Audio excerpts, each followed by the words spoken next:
بسم اللہ الرحمن الرحیم کلا بل ران علی قلوبہم ما كانوا یکسبون۔ صدق اللہ العظیم۔ دوستو، یہ آیت کل بھی پڑھی گئی تھی۔ ترجمہ ہے کوئی نہیں پر زنگ پکڑ گیا ہے ان کے دلوں پر، ما کانوا یکسبون، جو وہ کماتے تھے۔ بات چل رہی ہے کہ انسان کو دین کی بات سمجھ میں کیوں نہیں آتی، یا دین کے متعلق انسان کیوں زبان کھولتا ہے، حالانکہ دین اس کے لیے سراسر ہدایت، بھلائی اور خیر خواہی اور دنیا اور آخرت میں مغفرت اور نجات اور اللہ رب العالمین کی رضوان و غفران کا ذریعہ اور سبب ہے۔ قرآن نے اس کو کھول دیا کہ انسان کا دل جب زنگ آلود ہو جاتا ہے، گناہ کرتے کرتے کرتے کرتے، ہماری مادری زبان میں بولتے کہ یہ بندہ ڈھیٹ ہو گیا۔ کیا بولتے؟ ڈھیٹ ہو گیا ہے، یعنی اب اس میں سمجھنے کی صلاحیت ختم ہو گئی۔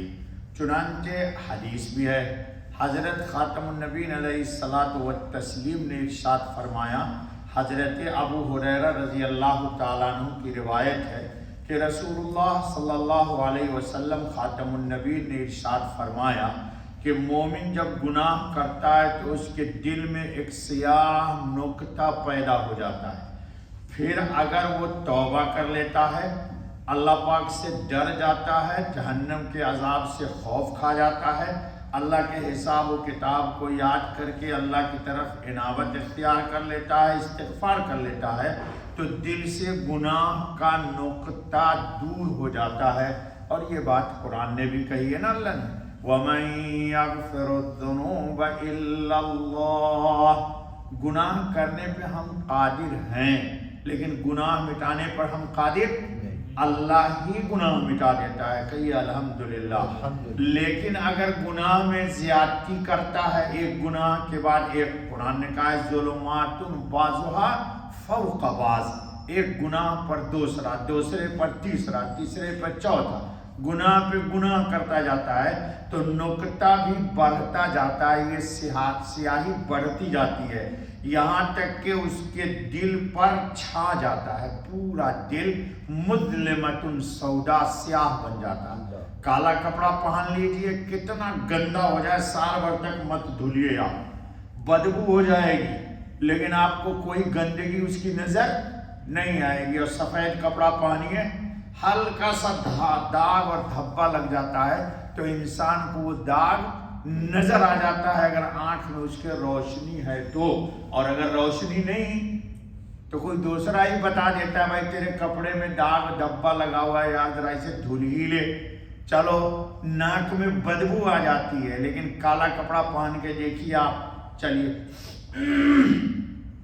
یہاں تک کہ اس کے دل پہ چھا جاتا ہے۔ یہی ہے وہ ران جو قرآن نے کہا کلا بل ران، جس کا ذکر اللہ نے اس آیت میں کلا بل ران علی قلوبہم ما کانوا یکسبون میں فرمایا ہے۔ اللہ تعالی ہم سب کو اس نحوست سے بچا لے۔ یعنی پہلے صرف یہ کہا گیا تھا کہ وہ یوم جزا کی تکذیب کرتے ہیں، پھر کلا کہہ کر ان کو اس تکذیب سے روکا گیا، ان کے بعد کہا گیا کہ یہ لوگ صرف تکذیب ہی نہیں کرتے بلکہ ان کے دلوں پر بدعمالی کا زنگ چڑھا ہوا ہے، اس لیے حق بات سمجھنے کی صلاحیت ہی ان کے دلوں میں نہ رہی۔ اب جب حق سمجھ نہیں سکتا، حق دیکھ نہیں سکتا، دل اس کا گویا کہ مر گیا ہے۔ دل کیا ہو گیا؟ مر گیا۔ زندہ ہوتا تو ادراک ہوتا۔ مسند احمد میں یہ بھی حدیث ہے کہ حضرت حسن بصری نے فرمایا کہ گناہوں پر گناہ کرنے سے دل اندھا ہو جاتا ہے، اللہ تعالیٰ ہماری اس سے حفاظت فرمائے، پھر مر جاتا ہے، اور پھر فرمایا کہ یہ لوگ ان عذابوں میں گرفتار ہو کر دیدار الہی تعالیٰ سے بھی محروم و محجوب کر دیے جائیں گے۔ جب دل اندھا ہو گیا تو اللہ کی تجلی کو دیکھ ہی نہیں سکتا تو اللہ کو کیسے دیکھ لے گا؟ اس لیے اگلی آیت میں اللہ تعالیٰ اسی بات کو کہہ رہے ہیں جی۔ تو دل کیا ہو گیا؟ زنگ آلود، یعنی ہماری آیتوں میں کچھ شک و شبہ کا موقع نہیں۔ اصل یہ ہے کہ گناہوں کی کثرت کی وجہ سے ان کے دلوں پہ زنگ چڑھ گئے ہیں، اس لیے اللہ پاک کی صحیح حقائق کو، معرفت کو وہ نہیں سمجھ پاتے، جیسا کہ حدیث ابھی سنائی گئی جی۔ حق و باطل کی تمیز، سیاہ و سفید میں فرق کرنے کا شعور ختم ہو جاتا ہے۔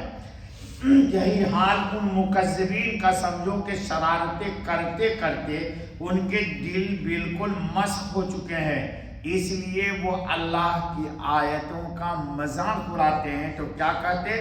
قال اساطیر الاولین۔ فارسی میں بھی کسی نے بہت اچھا شعر کہا ہے، ہر گناہ زنگ است بل مرآت دل، ہر گناہ دل کے آئینے پر ایک داغ و دھبا ہے۔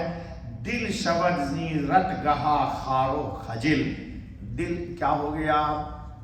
کچروں کا، کانٹوں کا، خس و خاشاک کا، گناہ کی ہر بات اس میں داخل ہو رہی ہے، لیکن نیکی کی بات داخل نہیں ہو پا رہی ہے۔ اللہ اس عذاب سے تمام صاحب ایمان کی حفاظت فرمائے۔ بس بابا دوستو، سبحان اللہ و بحمدہ، سبحان اللہ العظیم، سبحانک اللہم و بحمدک، اشہد ان لا الہ الا انت، استغفرک و